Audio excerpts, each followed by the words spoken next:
Assalamualaikum warahmatullahi wabarakatuh. Selamat Nah, malam, sahabat Wahyu semuanya. Apa kabar? Mudah-mudahan kita semua diberikan kesehatan dan mudah-mudahan kita semua dalam kondisi sehat, tidak kekurangan suatu apapun. Insya Allah malam ini bincang bersama sahabat Wahyu akan mengambil tema perpanjang Kades jadi 9 tahun, Presiden diperpanjang juga. Nah, untuk itu saya akan memperkenalkan narasumber kita yang insya Allah sahabat Wahyu sudah tidak asing lagi. Assalamualaikum warahmatullahi wabarakatuh. Apa kabar Bang Rocky? Waalaikumsalam warahmatullahi wabarakatuh. Kabar baik, Bang Wahyu. Gimana Insya kabarnya, Bang Wahyu? Allah seger banget malam ini Bang Rocky. Oh, ya, alhamdulillah tetap sehat dan tetap semangat. Mm-mm. Kita ketahui beberapa hari yang lalu kan ada demonstrasi Bang Rocky di kepala desa di depan gedung DPR yang mengajukan perpanjangan masa jabatan. Nah, ternyata uh, demo ini pun mendapat tanggapan yang positif dari Presiden Jokowi, di mana Presiden Jokowi sepakat memperpanjang masa jabatan kepala desa menjadi 9 tahun.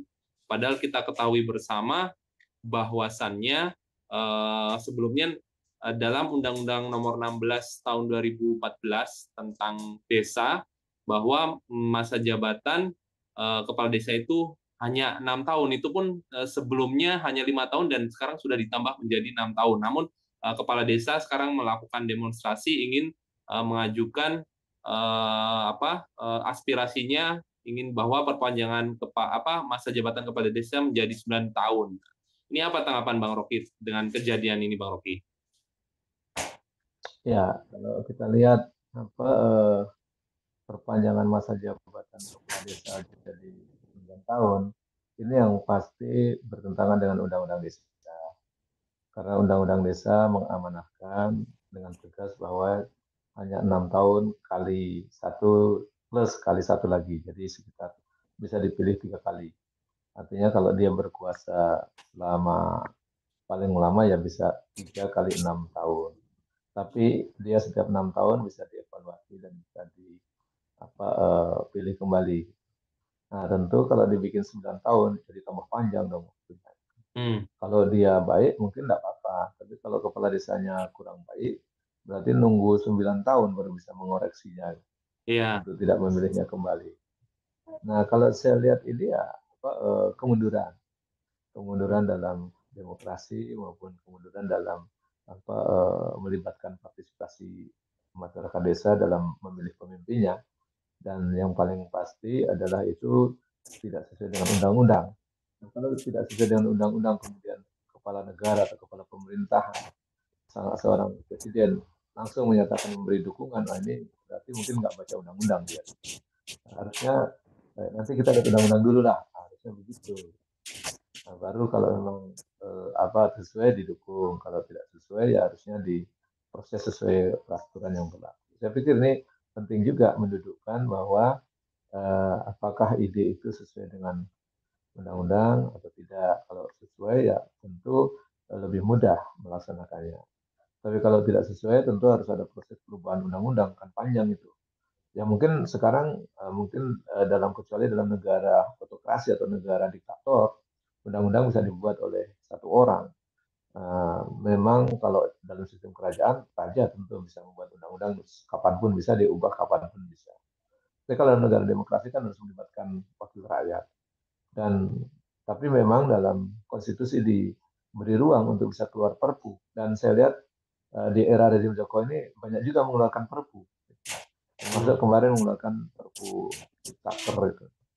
Nah itu juga menurut saya menunjukkan kepemimpinan lagi belajar untuk diktator seperti model kerajaan, ingin mengeluarkan undang-undang sendiri, kemudian nanti baru diajukan ke DPR. Saya pikir ini gejala yang buruk ya, gejala pemerintahan yang buruk, bahkan mungkin sudah dipraktek pemerintahan yang buruk, sehingga mengeluarkan perpu lebih sering daripada dialog mengeluarkan undang-undang dengan proses yang normal. Nah, sehingga kalau ada gejala seperti ini, saya pikir harus dikoreksi cepat bahwa mental untuk cenderung memperpanjang kekuasaan ini harusnya dibatasi. Saya pikir ini kalau dibilang isu yang lagi ngetren sekarang watak Fir'aunisme itu. Nah, itu yang ingin kekuasaannya panjang, lebih panjang, itu menurut saya harus segera dibatasi lah. Begitu Bung Wahyu. Baik. Kemudian Bang Rocky, sebenarnya apa motif di balik usulan perpanjangan masa jabatan Kades ini, Bang Rocky? Apakah motif kekuasaan atau karena ingin meningkatkan pelayanan kepada masyarakat, atau justru ya uh, positif gitu, ingin meningkatkan kesejahteraan masyarakat, gitu Bang Rocky?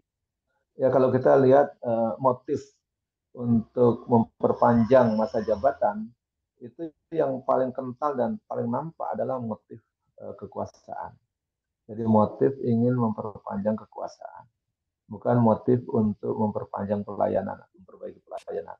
Juga bukan motif untuk meningkatkan kesejahteraan, bukan juga motif untuk membentuk pemerintahan yang baik. Jadi kalau kita lihat jelas sekali apa subjeknya, yaitu ingin memperpanjang masa jabatan. Berarti ini motifnya memang masa jabatan, motifnya adalah motif Artinya kekuasaan. ketika kepala desa diperpanjang masa jabatannya akan berdampak kepada kekuasaan di atas, begitu Bang Rocky? Ya, kalau kita lihat kan ketika masa jabatannya diperpanjang, berarti kan dia bisa melakukan hal-hal yang semestinya sudah tidak bisa dilakukan ketika masa jabatannya berakhir. Ini ada perpanjangan dari 6 tahun menjadi 9 tahun, berarti kan bisa 3 tahun sendiri, itu setengah dari masa normalnya. Itu berarti bisa melakukan apapun dengan kewenangan yang dia miliki. Nah, kalau menurut saya ini menjadi persoalan serius karena motifnya bukan motif memperpanjang, meningkatkan pelayanan, juga bukan motifnya meningkatkan kesejahteraan rakyat atau membahagiakan rakyat, tapi motifnya adalah motif memperpanjang kekuasaan yang sedang dimiliki. Nah, kalau ini berarti betul-betul kita lihat motifnya motif kekuasaan. Dalam konteks ini tidak motif pelayanan, tidak motif kesejahteraan. Nah, ini mungkin apa butuh didudukkan. Jadi kalau dia membaca motifnya, betul-betul tidak ada tersinggung motif peningkatan kesejahteraan rakyat atau motif untuk melayani rakyat lebih baik. Tetapi betul-betul motif untuk bagaimana seorang kades bisa memperpanjang masa jabatannya lebih panjang lagi dari yang normal. Kalau yang semula 6 tahun, kemudian bisa diusulkan jadi 9 tahun. Ini kan luar biasa lah. Begitu, Bung Wahyu. Baik, baik Bang Rocky. Ini ada satu berita yang saya ambil dari kompas.com tanggal 21 Januari 2023 dengan judul perpanjangan masa jabatan Kades bahaya bagi demokrasi tapi dapat lampu hijau pemerintah. Wacana memperpanjang masa jabatan kepala desa dari 6 tahun menjadi 9 tahun dinilai mempunyai banyak dampak buruk bagi demokrasi maupun jalannya pemerintahan di desa. Pengamat kebijakan publik Universitas Trisakti Trubus Rahardiansyah menyatakan bahwa wacana itu tidak sesuai dengan konstitusi yang mengatur bahwa masa jabatan seseorang mesti dibatasi. Menurut saya sih itu berbahaya bagi demokrasi di desa karena kan sesungguhnya jabatan kepala desa itu sebenarnya harusnya mengikuti konstitusi. Konstitusi itu kan masa jabatan 5 tahun, itu dulu sudah diperpanjang menjadi 6 tahun, kata Trubus kepada Kompas, Jumat 20 Januari 2023. Beliau juga menyatakan bahwa saya merasa 9 tahun ini akan menghambat pembangunan di desa itu sendiri. Karena dengan 9 tahun otomatis mereka yang berkuasa terus seenaknya. Ya seenaknya sendiri tanpa ada kontrol. Istilahnya kayak raja kecil gitu. Raja kecil di daerah gitu.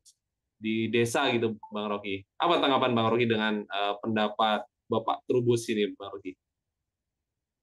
Ya, kalau saya melihat sih sebenarnya kita dudukan saja persoalan apa bahaya dia menjadi apa raja kecil, gitu kan. Memang setiap kekuasaan yang terlalu lama tidak dibatasi, maka dia akan membuat apa, sistem sendiri untuk mempertahankannya, dan bahkan selain mempertahankan dia juga ingin memperpanjang panjang-panjang. Jadi wajar kalau seorang kepala desa, seorang presiden yang sedang berkuasa ingin kekuasaannya bertambah lama, ingin diperpanjang, ingin dipertahankan dan ingin diperpanjang. Tetapi yang harus dipahami, ini bisa berdampak positif, juga bisa berdampak negatif bagi rakyat. Kalau dia seorang pemimpin yang amanah, dia profesional, dia pemimpin yang baik, maka rakyatnya akan mendapat pelayanan yang baik, kesejahteraan yang baik, perlindungan yang baik. Dan kalau itu panjang lebih bagus. Ya. Tapi yang jadi masalah kalau pemimpinnya yang terpilih itu dia buruk, tidak amanah, dia tidak cakap, tidak profesional, mungkin juga karena main money politik, juga bahkan korup. Nah, kalau dia diperpanjang, nah ini penderitaan rakyat makin panjang, kira-kira begitu. Jadi pembangunan juga makin terhambat. Bayangkan dalam mekanisme pesta demokrasi sekarang, itu kan biayanya tidak murah. Dengan biaya yang mahal, itu cenderung terjadi abuse of power. Kenapa? Karena seorang pemimpin yang melewati pesta demokrasi yang mahal dengan biaya yang mahal, dia akan mengembalikan, pertama adalah mengembalikan biaya-biaya politiknya. Kedua, dia akan menyimpan untuk biaya politik periode berikut. Nah, kalau itu yang terjadi, maka kesejahteraan rakyat praktis tidak akan tercapai, bahkan tidak meningkat, bahkan ekonomi juga tidak membaik, bahkan pelayanan kepada masyarakat pun buruk, sudah buruk pajak pun dinaikkan. Hmm. Jadi pelayanannya sudah buruk, beban kepada rakyat makin menghimpit, banyak pungutan, banyak pajak, banyak retribusi, banyak macam-macam. Nah, ini menunjukkan bahwa pemerintahan yang buruk. Nah, menurut saya, kalau itu diperpanjang, maka resikonya rakyat makin menderita. Hmm. Anda bayangkan, dalam pemilihan presiden 5 tahun, pemilihan kades 6 tahun sekali. Nah, kalau 6 tahun itu diperpanjang jadi 9 tahun, semestinya dia bisa dihentikan supaya tidak memperpanjang masa korupsinya. Ini bisa panjang masa korupsi jadi 9 tahun. Pembangunan jadi lebih terhambat. Nah, jadi tidak ada evaluasi yang lebih cepat. Dengan ada 6 tahun itu minimal evaluasi setiap 6 tahun sekali. Tapi kalau diperpanjang 9 tahun, makin panjanglah penderitaan mereka. Apalagi dalam sistem demokrasi sekarang, nyaris para pemimpin yang terpilih melalui pesta demokrasi yang begitu mahal, itu pemimpin yang tidak kredibel, tidak profesional, bahkan lebih banyak lagi kalau tidak amanah. Sehingga kita lihat para pemimpin berbicara saja tidak karuan, gitu. Sehingga membuat narasi-narasi yang justru memecah belah masyarakatnya, bukan mempersatukan, bukan membahagiakan rakyatnya, tapi dari catatan kita supaya tidak terjadi. Dan saya pikir di masa sistem demokrasi yang begitu mahal ini, idealnya memang jangan terlalu lama lah rakyat dibuat menderita, sehingga kalaupun buruk dia bisa dikoreksi dan diganti awal. Begitu, Bung. Baik, baik. Terima kasih Bang Rocky. Ini kita sampai di sesi apa kata mereka. Ini ada pertanyaan dari Bang Doni, Bang Rocky. Beliau menanyakan begini, sebenarnya pemerintah ini maunya apa gitu? Seharusnya pemerintah itu yang paling taat dengan konstitusi. Tapi kita sering lihat sekarang kok justru rejim atau pemerintah ini yang justru melanggar konstitusi itu sendiri, Bang Rocky. Contohnya ya misalkan dari apa masa jabatan Kades ini gitu, Bang Rocky. Apa tanggapan Bang Rocky? Ya, itulah fakta yang terjadi dalam sistem demokrasi ketika seorang diberi kewenangan untuk membuat hukum, membuat aturan, maka dia tentu ingin membuat aturan yang menguntungkan dia. Hmm. Kalau aturannya tidak menguntungkan dia, dia ganti itu aturan. Bahkan apalagi dia diberi kewenangan untuk membuat perpu misalnya seperti itu. Tidak harus membuat hukum lewat proses undang-undang yang panjang. Dia pikir kalau tidak sesuai undang-undang itu mending kita keluarkan perpu. Kan jadinya begitu. Itulah kecenderungan manusia ketika diberikan kewenangan untuk menentukan suatu norma benar dan salah, baik dan buruk, boleh dan tidak, atau menentukan status hukum. Jadi semestinya hukum itu jangan diserahkan kepada manusia yang punya watak lemah dan punya tingkat kepentingan yang tinggi. Harus di hukum itu diserahkan kepada pihak yang memang tidak punya kepentingan atau tendensi terhadap kepentingan masing-masing. Sehingga betul-betul adil hukumnya. Itulah hukum yang diturunkan oleh Sang Pencipta alam semesta dan pencipta manusia. Jadi kalau hukum diserahkan kepada manusia membuat sendiri, maka kepentingan manusia si pembuat itulah yang akan dominan. Nah, kalau kita bilang orang harus patuh hukum, faktanya memang hukum harusnya dipatuhi. Tetapi karena orang yang merasa berkuasa, dia bisa merubah hukum, maka dia tentu menganggap bahwa kita tabrak aja aturan ini, nanti kita buat aturan yang baru. Jadi menurut saya itulah konsekuensi dalam sebuah sistem demokrasi ketika kita memberikan ruang yang besar, bahkan kedaulatan tertinggi di tangan rakyat atau di tangan manusia untuk membuat hukum, menentukan baik dan buruk, menentukan benar dan salah, menentukan boleh dan tidak. Jadi memang pihak pemerintah yang punya kekuasaan, tentu dia ingin dengan kekuasaannya itu mempertahankan kekuasaan dan memperpanjang masa kekuasaannya dengan menabrak aturan yang dia buat sendiri, dan kalau dia menabrak aturan diganti itu aturan. Nah Hmm. itulah watak manusia. Jadi kalau menurut saya memang ini ada sistem yang kurang kondusif untuk menciptakan suatu keadilan dan kepatuhan. Begitu Bung Wahyu. Baik, baik, baik. Terima kasih Bang Rocky atas jawabannya. Mudah-mudahan Bang Doni puas dengan jawaban ini.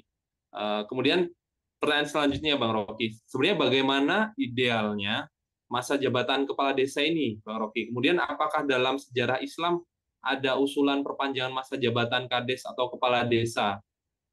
Iya, kalau saya baca dalam sejarah panjang pemerintahan Islam, terutama di masa Khalifah, di masa Khulafaur Rasyidin, di masa Khalifah Umar, ya memang ada pimpinan-pimpinan wilayah, pimpinan-pimpinan hayi, pimpinan-pimpinan khosbah, pimpinan-pimpinan dari daerah misalnya wali, pimpinan dari tingkat kota misalnya Madinah atau disebutnya sebagai umal dan seterusnya. Nah itu memang mereka tidak ada masa pemilihan, masa jabatan, tetapi ditentukan dan diangkat oleh khalifah. Kemudian kalau mereka ada komplain dari majelis wilayah atau majelis rumah yang merasa bahwa mereka kerjanya tidak baik dalam melayani masyarakat, dikomplain oleh masyarakat melalui wakilnya, maka langsung diganti. Ada kewajiban Hmm. khalifah untuk mengganti. Dan kalau ini dilakukan, maka akan terjadi sistem yang lebih hemat, efisien, optimal, dan tidak banyak menimbulkan kegaduhan karena Hmm. masa jabatan seorang apa gubernur bisa sewaktu-waktu diganti kalau masyarakat tidak suka. Jadi tidak nunggu lama kalau masyarakat mengandang wah ini gubernurnya korup, dia langsung mengajukan kepada wakilnya, wakilnya mengajukan ke majelis umah untuk langsung meminta khalifah diganti. Dan seorang kepala negara wajib untuk menggantinya karena permintaan rakyat. Nah, itu bedanya. Hmm. Jadi disitulah menunjukkan bahwa rakyat memang berkuasa. Tapi rakyat tidak berdaulat karena rakyat tidak boleh membuat hukum, membuat norma yang menentukan benar dan salah. Rakyat harus tunduk pada norma tertinggi yaitu syariat. Itu kalau dalam sistem pemerintahan Islam. Jadi dominasi kekuasaan tertingginya ada di syariat, ada di kitab suci dan sunnah. Nah, itu yang membedakan. Nah, kalau dalam sistem demokrasi kan kedaulatan tertingginya bukan di kitab suci, tetapi justru di suara rakyat. Tapi Hmm. ternyata bukan suara rakyat, kan suara segelintir rakyat atau disebut dengan oligarki. Itulah yang mereka bisa membuat undang-undang, mengatur undang-undang dan menentukan kepentingannya masing-masing. Nah, kalau kita lihat di situ, maka sebenarnya ada persoalan yang sangat serius dalam nomenklatur pemerintahan kita jika ingin membuat pemerintahan itu lebih efisien dan efektif atau ingin menunjukkan pemerintahan yang baik atau good governance atau ingin mewujudkan yang clean government. Itu banyak sekali persoalan. Yang pertama terkait dengan SDM-nya atau orangnya, calon pemimpin itu sendiri. Kita harus mencari pemimpin yang betul-betul punya kapaah, punya kemampuan, juga pemimpin yang bersih atau clean, juga pemimpin yang amanah, yang memang tidak mudah berjanji dan melupakan atau mudah berdusta gitu. Nah, itu harus pemimpin yang betul amanah, dia tidak mudah mengingkari amanah.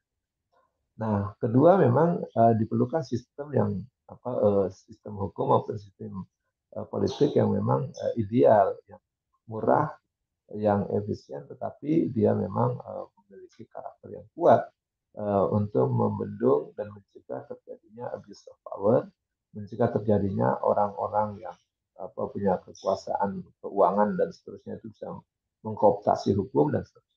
Nah, kalau ini yang bisa kita perbaiki, maka kemungkinan sebuah negeri bisa maju menjadi negara adidaya. Nah, ini yang mungkin akan membedakan dengan sistem yang terjadi sekarang. ketika rakyat dianggap berkuasa, tapi yang ternyata yang berkuasa segelintir orang, dan orang yang berkuasa itu tentu ingin memperpanjang kekuasaannya atau memperbesar kekuasaannya, akibatnya menggunakan berbagai komponen. Nah, saya memandang kepala desa itu hanya bagian dari komponen yang digunakan untuk menciptakan isu baru, yaitu perpanjangan masa kekuasaan. Nah, kalau kita cari benang merahnya, begitu perpanjangan kekuasaan diizinkan kepala desa, itu bisa nanti perpanjangan masa kekuasaan apa bupati, gubernur, bahkan presiden. Boleh juga dong, masa kepala desa saja yang boleh diperpanjang kekuasaan. Jadi kalau kita lihat runutan seperti itu, maka logikanya bisa jadi ketika seorang presiden menyetujui atau mendukung perpanjangan masa jabatan, idealnya dia semua ingin memberi pesan bahwa kami juga ingin, kira-kira begitu. Atau kami juga setuju kalau diperpanjang. Jadi sebenarnya itu implikasi yang bisa kita baca ke arah sana. Artinya begitu presiden mendukung atau menyetujui perpanjangan masa jabatan Kades, sebenarnya pada dasarnya dia juga menyetujui kalau ada perpanjangan masa kekuasaan pada berbagai level pemerintahan, termasuk pada dirinya sendiri. Nah, itu mungkin yang harus kita baca lebih sensitif di situ, Bung Wahid. Baik, baik, baik. Luar biasa, Bang Rocky. Baik, sepertinya kita sudah sampai di penghujung acara, Bang Rocky. Namun sebelumnya saya ingin mendengarkan terkait closing statement dulu terkait tema kita, perpanjang KADES jadi 9 tahun, Presiden diperpanjang juga. Silakan, Bang Rocky.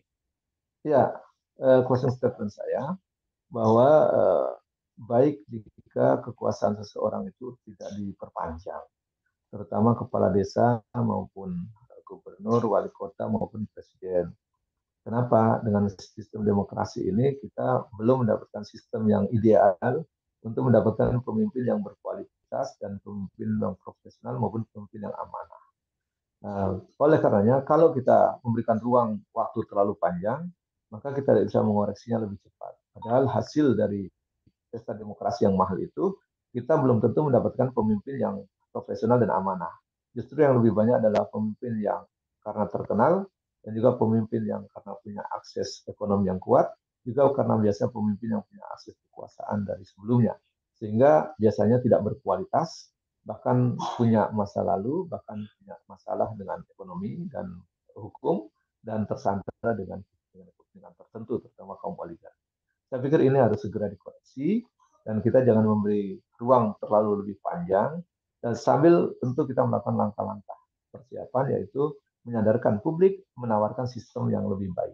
Apa itu sistem yang lebih baik? Tentu sistem yang berasal dari zat yang maha baik yaitu sistem Islam, baik hukumnya maupun sistem politiknya dan sistem pemerintah. Mungkin itu, terima kasih. Assalamualaikum warahmatullahi wabarakatuh. Waalaikumsalam warahmatullahi wabarakatuh. Terima kasih sekali lagi saya ucapkan untuk Bang Rocky dan kepada sahabat Wahyu juga. Kami ucapkan terima kasih sudah menyimak acara ini. Dan bagi sahabat Wahyu yang ingin memberikan komentar terkait judul kita, perpanjang KADES jadi 9 tahun, Presiden diperpanjang juga, silahkan ditulis di komentar apakah setuju atau tidak. Baik, kepada sekali lagi kepada Bang Rocky, insya Allah kita bertemu lagi dalam sesi bincang bersama sahabat Wahyu berikutnya. Saya akhiri, Assalamualaikum warahmatullahi wabarakatuh.